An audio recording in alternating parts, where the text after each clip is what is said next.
Today's lesson is going to show you how we are going to write an equation, use the equation to create a table, and then graph our equation. This is going to be putting together all of the skills we've been working on for the last 2 weeks into one final lesson. Starting with the equation, remember we're going to want to identify our independent variable, our dependent variable, and find some key words or language to help us choose an operation. In this first problem, we are writing an equation for when Gwen has 3 more candy bars than Harriet. So I want to start by identifying what my variables are and then decide which one is independent versus dependent. So the 2 things in this problem that can change will be the number of candy bars that Gwen has and the number of candy bars that Harriet has. So both of those, it would be hard to identify independent versus dependent. Okay, we want to think about who is controlling the other persons. So Gwen has 3 more, which means the number she has will be dependent on how many Harriet has. So I'm going to use G, the variable, to represent Gwen. Again, the number of candy bars she has is dependent on the number that Harriet has. Okay, choosing my independent and dependent variable in this problem is, again, thinking about which one is controlling the other. When I go to write my equation, I want to identify some language that will help me choose the operation. Okay, I would say the word more here means I'm going to be adding. Okay, when we write our equation, we leave the dependent variable by itself. Okay, so G is going to be alone on one side of the equation, and the number of candy bars Gwen has is going to be found by taking our independent variable, H, the number that Harriet has, and adding 3. Okay, next thing we're going to do is complete the table. Okay, the first thing we want to make sure we include in our table is the labels of the dependent and independent variable.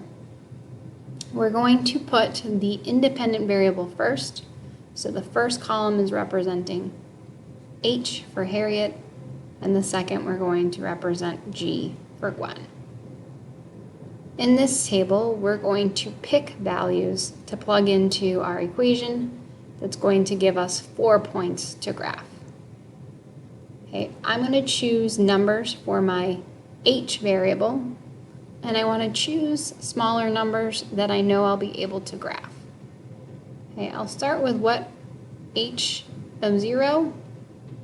Okay, you don't have to go in any particular order, so don't feel like you need to go 0, 1, 2, 3. So we'll be able to choose a variety of numbers. Okay, as you're working independently and you're choosing those numbers yourself, okay, I'm not going to be looking for any values in particular. Again, you're going to start by choosing what you want for your independent variable, and then that's going to give you your dependent. So now to find G, I'm replacing in my equation this value for H. So the first one, G is going to equal H is 0 plus 3.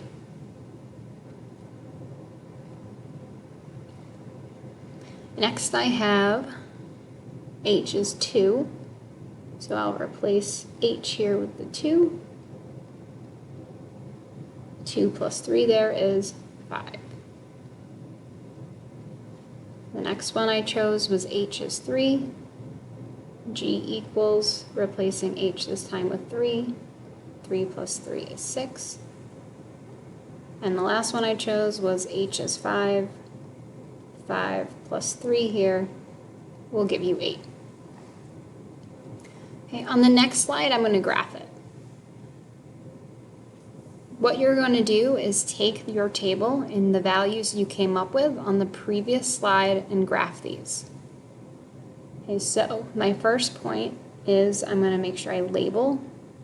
Okay, so the first column is going to be our x-axis, so I'll put H here for Harriet, and the y-axis here represents the G value, Gwen. My first point I'm graphing is 0, 3. Okay, if x is 0, that means we don't go over at all, we just go up to the 3. The next one we have is h is 1, so I go over 1, and then g is 4, so up 4. The next one is h is 2, over 2, up 5. And then the last one is 5, 8, over 5, up 8. Okay, again, the equations we're going to be working with to start are going to form a straight line. So you should be able to connect your dots and make a straight line. As we're working on this, again, we're practicing many of the skills from this unit, including writing equations, making tables, and now incorporating the graphing aspect. Okay, so there's lots of little details. Okay, each problem will take you a good amount of time, so the focus on today is going to be on quality, not on quantity. Okay, if you are getting confused on some of these steps, okay, there are also videos that correspond to these skills from previous days' lessons, so I would go back and review those as well.